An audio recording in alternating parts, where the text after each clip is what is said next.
Maka Nabi SAW yang diutus untuk seluruh alam semesta, harusnya mukjizatnya lebih hebat. Betul begitu nggak? Harus lebih hebat.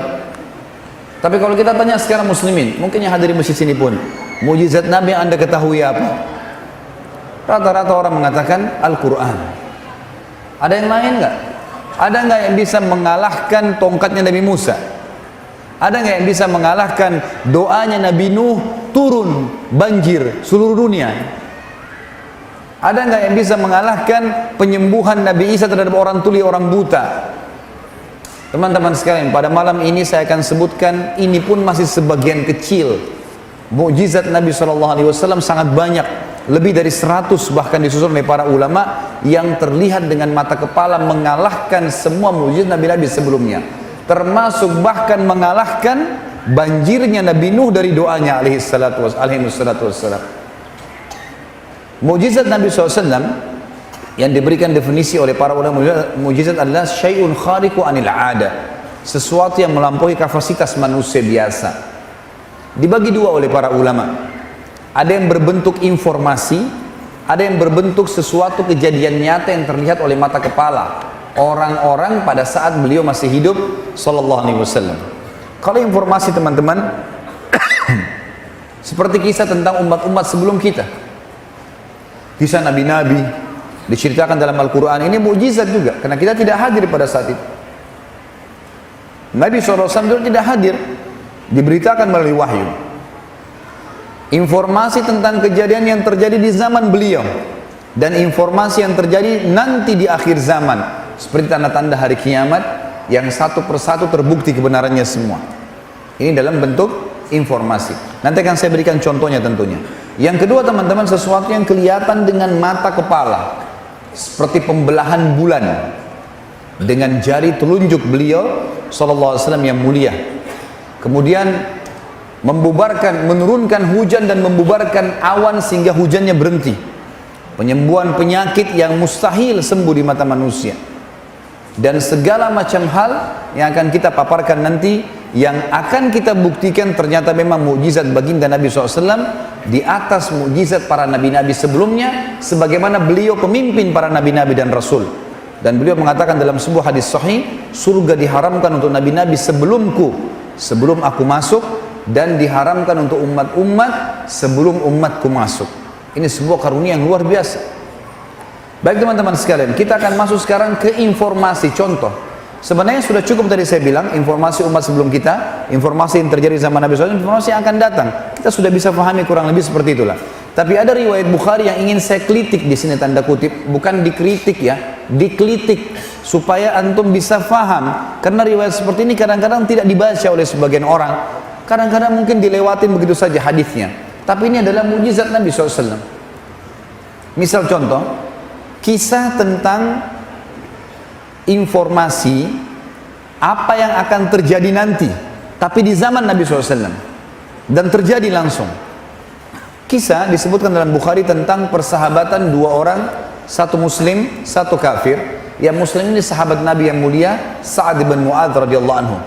Sa'ad bin Mu'adz terkenal sekali dengan keimanannya. Sa'ad bin Mu'adz ini yang pada saat meninggal arsy-Nya Allah goncang. Semua disebutkan dalam hadis Bukhari.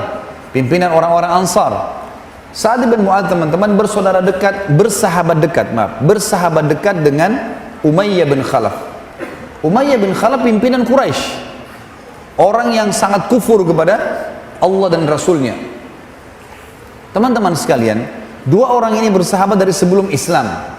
Setelah datang Islam, Sa'ad bin Mu'adz masuk Islam, Umayyah tidak masuk Islam, tapi persahabatan masih berjalan.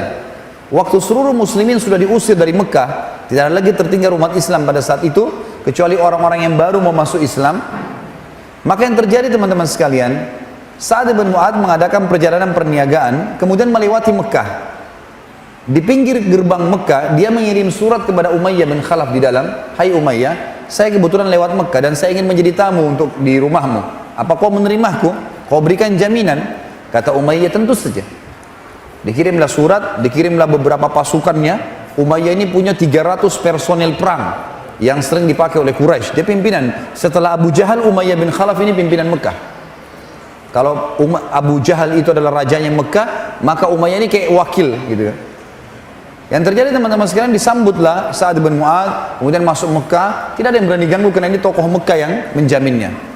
Pada saat tiba di rumah kata Sa'ad, wahai Umayyah, saya ingin tawaf di Ka'bah, tapi saya tidak ingin tawaf sementara ada orang-orang kamu. Orang tawaf telanjang, orang bersiul, orang tepuk tangan, tawaf kemusyrikan. Saya ingin tahu tidak ada orang. Kata Umayyah, baiklah, nanti kalau malam hari sudah kosong saya akan panggil kamu. Umayyah pergilah, duduk sama teman-teman di Darun Nadwa. Setelah kosong Mekah, Ka'bah, saya masukkan Ka'bah adalah, kalau kayak sekarang habis Isya, sudah kosong kalau di zaman dulu. Sekarang kan 24 jam, Masya Allah orang tawaf. Zaman dulu tidak. Maka yang terjadi setelah kosong, Umayyah pulang ke rumah, panggil Sa'ad. Hai Sa'ad, kalau sudah kosong Ka'bah, mau tawaf saya temani. Begitu masuk di lingkaran tawaf, baru mau tawaf, tiba-tiba Abu Jahal datang. Tahu Abu Jahalnya? Fir'aunnya umat ini.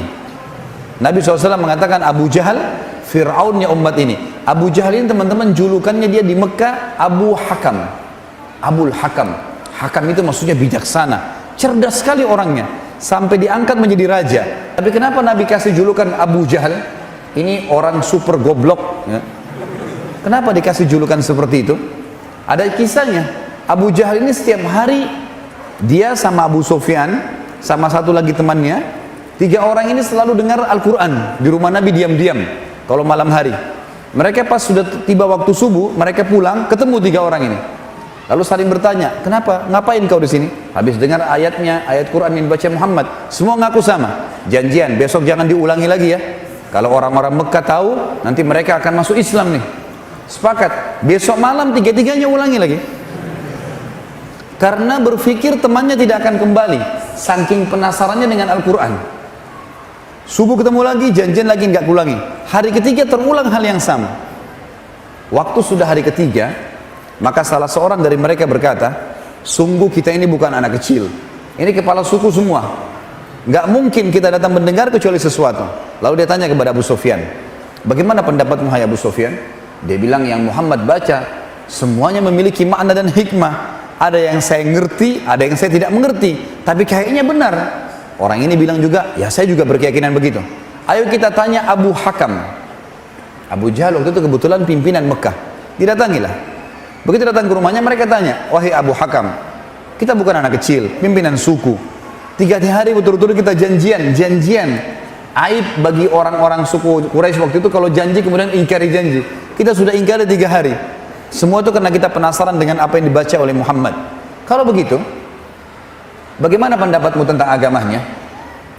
Kata Abu Jahal kalimat yang luar biasa.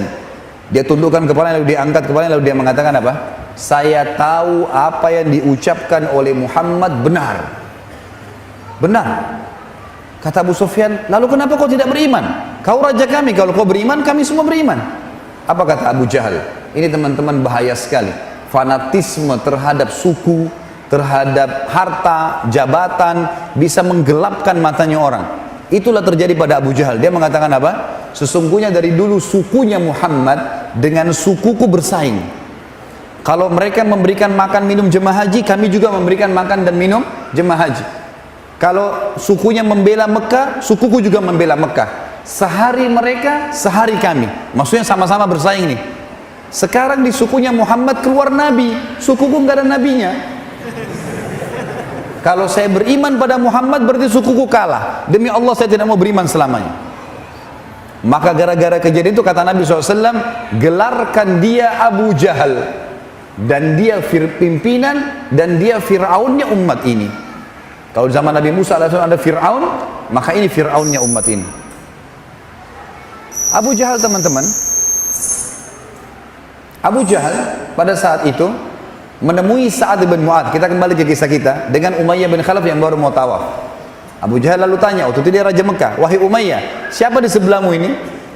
Kata Umayyah, ini Sa'ad bin Mu'adz, pimpinan suku Madinah. Abu Jahal waktu dengar langsung dia bilang, wahai Sa'ad, berani benar kau injakkan kakimu di Mekah, sementara kau tahu permusuhan kami dengan muslimin. Demi Allah kau tidak akan keluar dari Mekah selamat.